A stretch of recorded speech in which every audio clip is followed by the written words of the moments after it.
Chant and dance as much as possible in this human form of life.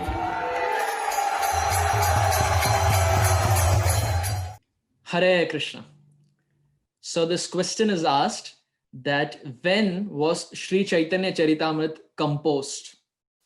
Like, for example, we know that the Bhagavad Gita was spoken by Sri Krishna in the battlefield to Arjuna 5,000 years back. Of course, Krishna spoke the Bhagavad Gita to different personalities, but the most prominent, in the cover page at least, we find that it's his discussion with Arjuna. And likewise, also as far as the Bhagavatam is concerned, we have a perfect idea as to when Śakābda Goswami spoke to Parikshit Maharaj and all the other sages who were present. But when it comes to Sri Caitanya-caritāmṛta, there is a question. When was Caitanya-caritāmṛta actually composed? We know the composer is Kaviraja Goswami, but how was he inspired to compose, and when was this literature actually, when did it come to existence? So cutting the long story short, we know that Raghunath Das Goswami was living on the banks of Radhakund, and after Chaitanya Mahaprabhu departed and after Swarup Damodar Goswami departed, it was Rupa and Sanatan who gave the instruction to Das Goswami to live on the banks of Radhakund and speak Gaur Lila, Gaur Katha for every day. Every day in the evening, Raghunath Das Goswami would speak Gaur Lila, and in that audience, Krishna Das Kaviraj Goswami was sitting. Just like when Śukadeva Goswami was speaking to Parikshit Maharaj, in that audience, Shaunaka Rishi was there, and other sages were present. And similarly, here in this discussion, when Raghunath Das Goswami was speaking Gaur Katha, Kaviraj Goswami was sitting in the audience, and every time Raghunath Das Goswami would speak something, Kaviraj Goswami would make notes. He would write notes of everything that Raghunath Das Goswami spoke. And my dear devotees, that notes that Kaviraj Goswami wrote on the banks of Radhakund after hearing the lectures of Raghunath Das Goswami is nothing but Caitanya-caritāmṛta. So Caitanya-caritāmṛta are the handwritten notes of Kaviraj Goswami from the lectures of Raghunath Das Goswami, which happened on the banks of Radhakund. So these verses of Caitanya-caritāmṛta are the handwritten personal notes of Kaviraj Goswami that we have, and it has been compiled by Srila Prabhupada and the BBT. But here the question arises, when did Kaviraj Goswami finish writing Charitamrita? We know he completed Caitanya-caritāmṛta, but when did he actually finish it? And he answers this question, dear devotees, in the Ante Lila itself. There is a very beautiful verse that comes in the Ante Lila, chapter 20, text 157, as we can see. And in a very mysterious way, he answers when this book was completed. So he says, śāke sindhu-agni-vāṇendau, jyaiṣṭhe vṛndāvana-antare, sūrya-ahe sita-pañcamyāṁ, grantho pūrṇatāṁ gataḥ. I chant one more time. śāke sindhu-agni-vāṇendau, jyaiṣṭhe vṛndāvana-antare, sūrya-ahe sita-pañcamyāṁ, grantho pūrṇatāṁ gataḥ. Very beautiful verse. So he says that jyaiṣṭhe vṛndāvana-antare.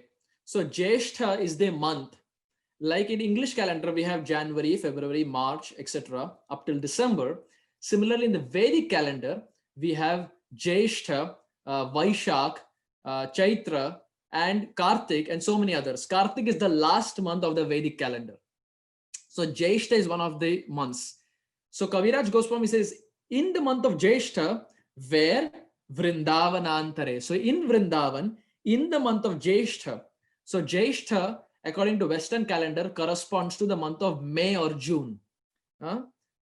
So in the month of Jyaiṣṭha, in Vrindavan, then what does he say? Sūrya-ahe sita-pañcamyāṁ, on the 5th day of the waning moon, which means the dark fortnight.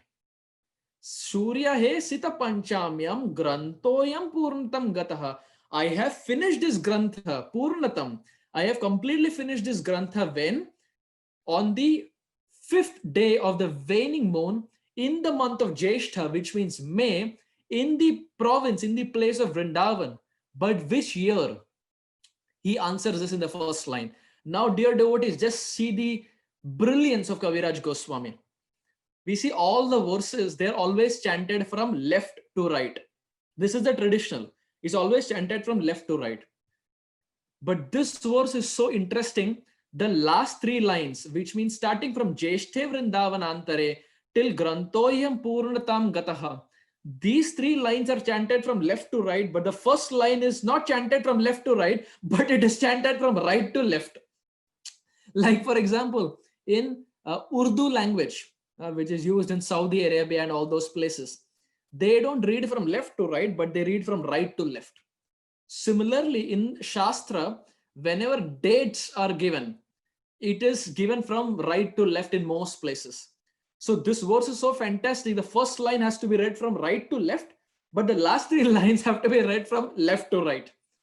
Now, in the first line, he says, śāke sindhu-agni-vāṇendau. We now start from right to left. So he says, vāṇendau. The first word is Indu. So Indu means a moon. Now, if you're writing this, we will really love it. This is a very beautiful hidden meaning that Kaviraja Goswami is giving. So Vanindu. So first he says Indu. Indu means moon. Now, how many moons are there? There is one moon. So number one. Now we go to the next word. The word uses Vara. So it is Varendu. So Indu means moon, and moon means one moon is present. And then we have Vara. Now there are various meanings of Vara. One prominent meaning is Vara means first class. But here Vara means arrows. Here Vara means arrow. Sanskrit is such a beautiful language that there are multiple meanings. Prati shloke, prati akshare, nana arte kahe. Every word, every syllable has multiple meanings that arise. So here Vara means arrows. How many arrows are there? Well, here the arrows are referring to the arrows of Cupid, Kamadev. And how many arrows does he have? He has 5 arrows. What are the 5 arrows? Eyes, nose, ears, tongue, that is speech, and touch, that is skin. So he has 5 arrows, and Kamadev, he shoots these 5 arrows. Prabhuji, can you repeat that? Okay, so Indu means a moon, which means one, and then the word uses Vara. So we are going from right to left. So then the word uses Vara. So Vara means arrows. How many arrows are there? Well, here the arrows are in connection with, not with Ramchandra, but with Cupid, that is Kamadev. And it is a well-known fact that Kamadev, Cupid, has 5 arrows. What are these 5 arrows?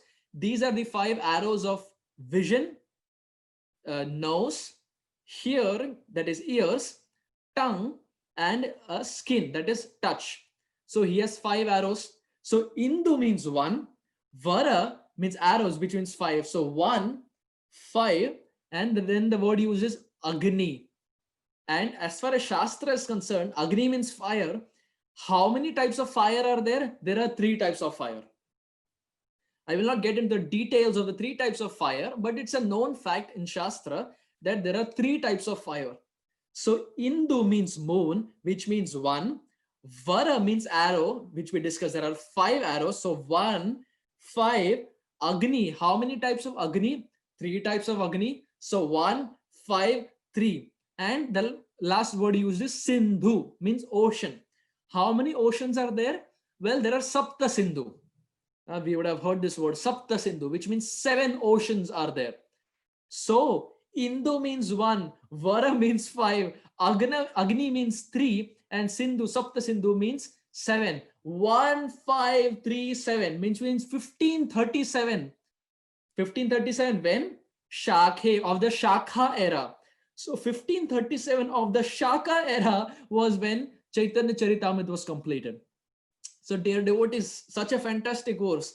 It goes from right to left, and in a very hidden, mysterious way, Kaviraja Goswami is revealing when CC was completed.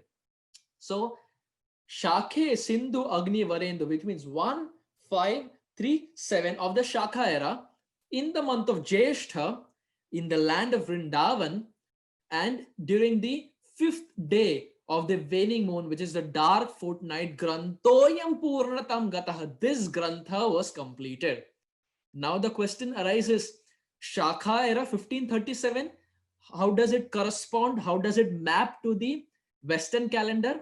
Well, 1537, according to the Shaka era, corresponds to 1615 AD of our Western calendar, which means 1615 AD was when Caitanya-caritāmṛta was completed, which means how many years back? 405 years ago, Kaviraja Goswami completed Caitanya-caritāmṛta. 405 years back. So beautiful. In a very hidden way, he says 1615 AD was when Caitanya-caritāmṛta was completed. And our researchers have gone deeper. They have dug deep to understand when was the actual date when Kaviraja Goswami finished it. So it was 1615 AD and Jyaiṣṭha vṛndāvana-antare, which means it was the month of May. And dear devotees, the precise date when Kaviraja Goswami finished Caitanya-caritāmṛta was May 17th, 1615 AD. Kaviraja Goswami finished writing this book of Caitanya-caritāmṛta. So in a very mysterious and a hidden way, Kaviraja Goswami in his Lila, he gives this hidden jewel that 1615 AD or 1537 of the Shaka era was when Kaviraja Goswami finished. So we chant the verse once again and we end our discussion. Śāke sindhu-agni-vāṇendau, jyaiṣṭhe vṛndāvana-antare, sūrya-ahe sita-pañcamyāṁ, grantho pūrṇatāṁ gataḥ. Shri Kaviraja Goswami Pada ki jai, Shri Caitanya-caritāmṛta ki jai, Jai Gaura Premanande. Hari Hari. Thank you very much. Hare Krishna.